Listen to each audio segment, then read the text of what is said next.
లేఅవుట్లు కొన్నప్పుడు ఎన్నో మోసాలని మనం రోజు పేపర్లలో చూస్తుంటాం. కామన్గా చేసే మిస్టేక్స్ ఏముంటాయి సార్? బ్లైండ్గా వెళ్ళొద్దు. ఎన్ని రకాల సర్వేలు చేసుకోవచ్చు మన ప్రాపర్టీని అనేది క్లియర్గా రాసిన. ఒక ప్లాట్ కొన్నప్పుడు తీసుకోవాల్సినటువంటి జాగ్రత్తలు నేను ఒకటే చెప్తా, ఫ్యూచర్ గ్రోత్ ఎలా ఉంటుంది, కనెక్టివిటీ ఎలా ఉంది, రోడ్స్ ఎలా ఉన్నాయి, డెవలప్మెంట్ బాగా వస్తుందా, ఏమైనా ఏజెన్సీలు ఉన్నాయా మొత్తం ఈ పనులను చేసి పెట్టేవి? పబ్లిక్గా చెప్పొచ్చో లేదో నాకు తెలియదు.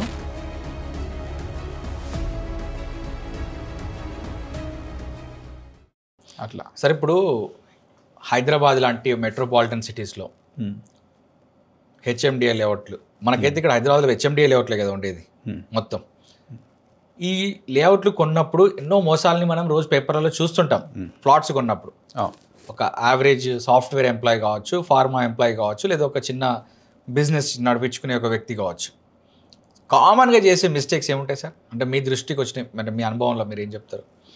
మెయిన్గా ఏంటంటే బ్లైండ్గా వెళ్ళొద్దు. ఓకే, బ్లైండ్గా వెళ్ళొద్దు. ఈ మా అన్న చెప్పిండు, మా అన్న ఫ్రెండ్ చెప్పిండు. మీ అన్న ఫ్రెండ్కి ఎంత నాలెడ్జ్ ఉంటుంది చెప్పనీకి? ఆయనకి ఎంత నాలెడ్జ్ ఉంటుంది? అంత ఏం కాదు కదా. సో మీకంటూ ఒక ఓన్ సర్వే ఉండాలి. ఓకే, మీరంటూ ఓన్ సర్వే చేసుకోవాలి. ఓకే, చాలా సింపుల్ సర్వేలు చేసుకోవాలి. సింపుల్.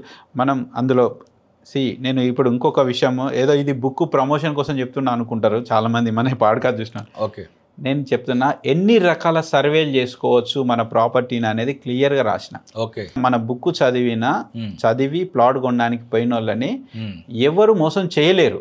ఓకే, డామ్ షూర్ నేను చెప్తున్నా, ఎవరు మోసం చేయలేరు. ఆ బుక్ చదివి నేను ఒక ప్రాపర్టీ కొనడానికి పోయినాను, మీరే అనుకోండి మీకు లింక్ డాక్యుమెంట్స్ ఈసీ నాలెడ్జ్ లేదు, ఆ బుక్ చదవండి, కంప్లీట్గా చదివారు అనుకోండి, చదివి మీరు ఒక ప్రాపర్టీ కొనడానికి బుక్ ప్రకారం పోయారు అనుకోండి, మిమ్మల్ని ఎవరు మోసం చేయలేరు. Okay, impossible.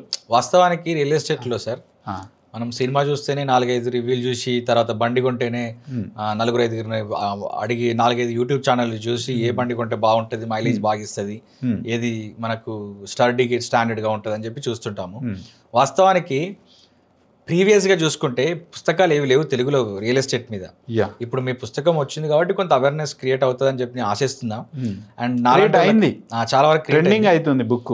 నాలాంటి వాళ్ళకి ఇంకా చాలా చాలా అవేర్నెస్ కావాలి.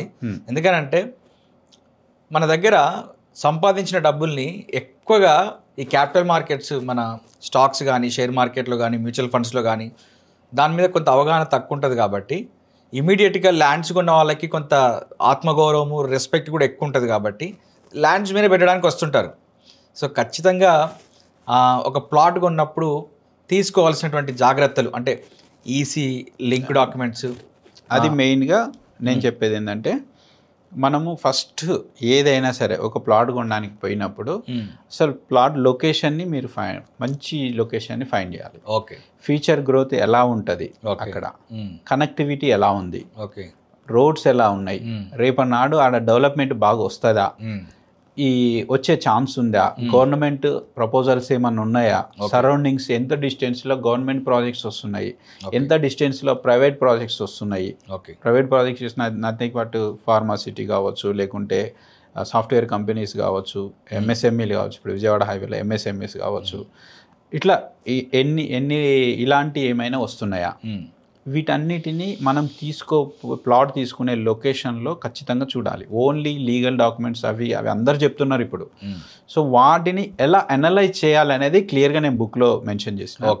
దాని తర్వాత ప్రైస్కి సంబంధించి మనం కరెక్ట్ ప్రైస్ పెడుతున్నామా, కరెక్ట్ ప్రైస్ ఏనా, ఇది ఈ ల్యాండ్ ఏదైతే ప్లాట్ ఉందో అది కరెక్ట్ ప్రైస్ ఏనా, దాన్ని క్లియర్గా ఎంక్వైరీ చేసుకోవాలి. ఓకే, దాని తర్వాత అది క్లియర్గా అప్రూవల్ ఉందా, అది ఏ జ్యూరిడిక్షన్లో ఉంటే దాని అప్రూవల్, హెచ్ఎండి అయితే హెచ్ఎండిఏ, డిటిసిపి అయితే డిటిసిపి, వైటీడీ అయితే వైటీడీఏ, ఇలా ఏ అప్రూవల్ ఉంది, అప్రూవల్ ప్రాపర్గా ఉందా, ఆ అప్రూవల్ కాపీని మనం తీసుకోవాలి. అప్రూవల్ కాపీని తీసుకొని మనము కన్సర్న్ ఆఫీస్కి వెళ్ళి అది రియలేనా, సమ్టైమ్స్ ఆన్లైన్లో మనం దొరకపోవచ్చు. ఇప్పుడు హెచ్ఎండి అప్రూవల్ కాపీని ఆన్లైన్లో కొంతమందికి చెక్ చేయడం రాదు, కొంతమంది చెక్ చేసినా కనిపించదు. డైరెక్ట్ 3 to 5 టైంలో ఉంటుంది విజిటింగ్ టైం. సో హెచ్ఎండి ఆఫీస్కి వెళ్ళి అక్కడికి వెళ్ళి అది నిజమైన అప్రూవల్ ఏనా దీనికి సంబంధించి అని మనం దాన్ని కనుక్కోవాలి. దాని తర్వాత ఏదైతే లింక్ డాక్యుమెంట్స్ ఉంటాయో ఓకే దానికి సంబంధించి లింక్ ఇందాక ఒక్కొక్క లింక్ ఉంటుంది, అవును లింక్ దాదాపుగా మీరు 15 to 30 years లింక్ డాక్యుమెంట్స్ తీసుకోవాలి. ఓకే ఆ company 15 to 30 years 30 years okay link documents 15 years enough.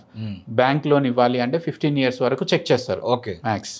So మీరు ఇంకా బియాండ్ దట్ తీసుకున్నా నో ప్రాబ్లం. తీసుకొని ఒక లీగల్ అడ్వైజర్, ఒక ఎక్స్పీరియన్స్ మినిమం 10 years ఉన్న లీగల్ అడ్వైజర్ దగ్గరికి, నాన్ లోకల్ లీగల్ అడ్వైజర్ దగ్గరికి వెళ్ళాలి. ఓకే అంటే ఆ ఏరియాకి సంబంధం లేని వాళ్ళు, అయితే ఆ ఏరియా అయితే ఇన్ఫ్లుయెన్స్ అవుతాడు. కరెక్ట్ ఇన్ఫ్లుయెన్స్ అవుతారు. నేను అదే రాసిన. సో అంటే చిన్న చిన్న పాయింట్స్ అండి మిస్ అవుతున్నారు. ఇప్పుడు ఒక కామన్ మ్యాన్ కి ఇవన్నీ పనులు చేసుకోవడం కొంత కత్తి మీద సాము లాంటిది. అయితే ఏమైనా ఏజెన్సీలు ఉన్నాయా మొత్తం ఈ పనులను చేసి పెట్టేవి? నమ్మలేం, ఉన్నాయి, చెప్తా నేను, అది కూడా చెప్తా. అది కూడా ఎక్స్పీరియన్స్. అంటే ఇది మనం పబ్లిక్గా చెప్పొచ్చో లేదో నాకు తెలియదు, పేర్లు మెన్షన్ చేయకుండా చెప్పొచ్చు. ఓకే, ఒక ఏజెన్సీ ఉంది. వాళ్ళు ఏం చేస్తారంటే, ఇప్పుడు ఏదైతే నేను చేసినో ఈ ప్రాసెస్ మొత్తం వాళ్ళు చేసి ఆ ప్రాపర్టీని ఇది మీకు సూట్ కాదని చెప్తారు. నాకు ఫోన్ చేసి నేను మీ ప్రాపర్టీ సూట్ అవుతుందని నేను వాళ్ళకి చెప్తా అండి, మీరు నాకు ఎంత కమిషన్ ఇస్తారు?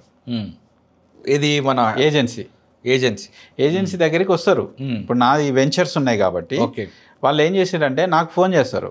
ఫోన్ చేసి నా దగ్గరికి ఇట్లా క్లయింట్స్ వస్తారు, క్లియరెన్స్ కోసం వస్తారు. నేను ఇది క్లియర్ చేసిన అంటే అది క్లియర్, నా క్లియర్ కాదు అనుకుంటే క్లియర్ కాదు. సో నేను మీది క్లియర్ అని చెప్తా అండి, వాళ్ళకి మిమ్మల్ని రికమెండ్ చేస్తా, మీరు ప్లాట్ మీ వెంచర్లో ప్లాట్ అమ్మేసేయండి వాళ్ళకి, నేను రికమెండ్ చేసిన పర్ రికమెండేషన్కి నాకు ఎంత ఇస్తారు. ఓకే, ఇలా కూడా మ్యాచ్ ఫిక్సింగ్ ఉన్నది. వాళ్ళ నమ్మనికి లేదు. మనము సెల్ఫ్గా మనం దాన్ని సర్వే చేసుకోవాలండి. ఓకే, సెల్ఫ్గా చేసుకుంటేనే అది వర్కౌట్ అవుతుంది. ఓకే, సో అట్లా మనం చెప్పలేం. ఇప్పుడు నాకు కూడా ఫోన్ చేసి, సార్ నేను పలానా వెంచర్లో తీసుకుందాం అనుకుంటున్నా, పలానా వెంచర్లో నాకు మ్యాక్సిమం హైదరాబాద్లో మ్యాక్సిమం వెంచర్ ఓనర్స్ పరిచయమే, పలానా వెంచర్లో తీసుకుందాం అనుకుంటున్నా అంటారు. ఆ వెంచర్లో తీసుకోవచ్చా లేదా అనేది నాకు ఫోన్ చేస్తారు. ఇప్పుడు నేను మ్యాక్స్ ఫిక్సింగ్ చేసుకోవచ్చు, ఆ వెంచర్లో మాట్లాడి ఇక మా కస్టమర్ వస్తాడు ఇచ్చేసేయండి అది ఇది అని. అలా కాదు, అది కరెక్ట్ వే కాదు. నేను ఒకటే చెప్తా, మీరు ఏదైతే ప్రాసెస్ ఉందో, మన వీడియోలు చాలా వీడియోలు ఉన్నాయి, నేను బుక్ రాయడానికి కారణం అదే. అన్ని వీడియోలు చూడాలంటే కష్టం, అన్ని కలిపి ఒక బుక్లో రాస్తే బెటర్. అవును, చదువుకుంటా. ఇంకా చాలా ఉంది చెప్పాల్సింది, అదంతా కలిపి బుక్లో ఇచ్చినాం. నేను ఒకటే, నేను ఏదైతే కొన్ని రూల్స్ చెప్తానో దాని ప్రకారం ఆ వెంచర్ ఉంటే తీసుకోండి. ఓకే, ఎందుకంటే నేను ఆ వెంచర్కి సంబంధించి లీగల్ డాక్యుమెంట్ చెక్ చేయలేదు, ఈసీ చెక్ చేయలేదు, లొకేషన్ కూడా నేను చెక్ చేయలేదు.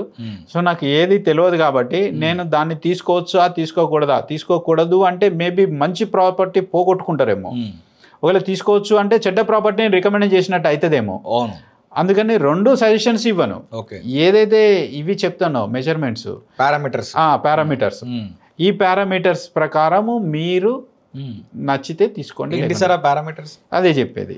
ఇప్పుడు లొకేషన్ చూడాలి, దాని తర్వాత ప్రైస్ వెరిఫై చేయాలి, దాని తర్వాత హెచ్ఎండి అప్రూవల్ చెక్ చేసుకోవాలి, రేరా అప్రూవల్ చెక్ చేసుకోవాలి, దాని తర్వాత లింక్ డాక్యుమెంట్స్ని మొత్తాన్ని ఒక లీగల్ 10 years మినిమం ఎక్స్పీరియన్స్ ఉన్న అడ్వకేట్ దగ్గరికి వెళ్ళి మనము లీగల్ ఒపీనియన్ తీసుకోవాలి దానికి సంబంధించి. దాని తర్వాత ఇక్కడ చాలామంది ఒక చిన్న మిస్టేక్ వల్ల ఎన్నో ప్రాపర్టీస్ పోగొట్టుకున్నారండి. ఓకే, మిస్టేక్ ఏంటిది అంటే, ఇది ఒక కేస్ స్టడీ ద్వారా చెప్తాను మీకు క్లియర్గా. ఓకే, ఒక పర్సన్ ఏం చేసిండంటే ఒక 30 ఎకరాలకి హెచ్ఎండి అప్రూవల్ తీసుకున్నాడు. అతను ఏం చేసిండంటే 70 ఎకరాలని మొత్తం లేఅవుట్ కింద డెవలప్ చేసిండు. 30 తీసుకొని 70 అంటే 40 అప్రూవల్ లేదు, అప్రూవల్ లేదు. ఈ ఏదైతే 40 ఉందో అది గవర్నమెంట్ ల్యాండ్. అయ్యో, అది ఎవరికి తెలియదు, అది మేనేజ్ చేసిండా ఏం చేసిండో తెలియదు. మంచి ప్రైమ్ లొకేషన్, అది ప్రైమ్ లొకేషన్, అందరికి అమ్మేసిండు. ఈఎల్పి నెంబర్ దీనికి సంబంధించే, అంటే ఇటు ఎగ్జాక్ట్లీ వేయడానికి లేదు. సో కాబట్టి దాన్ని ఏదో చేసిండు, మొత్తానికైతే అది చేసిండు. సో నేను చెప్పేది ఏంటి అంటే, ఎగ్జాక్ట్లీ మీరు ఎంతైతే వెంచర్ వేశారో, ఎంతైతే హెచ్ఎండిఏ అప్రూవల్ ఉందో, 30 ఎకరాలు ఉంటే 30 ఎకరాలే. సో ఆడ ఆ వెంచర్లో నిలబడి మీరు గూగుల్ మ్యాప్లో మీరు లొకేషన్ పంపిస్తారు కదా, అవునవును, మనం వేలకి, అట్లనే గూగుల్ మ్యాప్లో పిన్ చేసుకోండి లాంగిట్యూడ్స్ లాటిట్యూడ్స్ వచ్చేటట్టు పిన్ చేసుకోండి. ఈ లాంగిట్యూడ్ లాటిట్యూడ్ని మనము హెచ్ఎండి ఆఫీస్ తీసుకెళ్ళి ఎగ్జాక్ట్లీ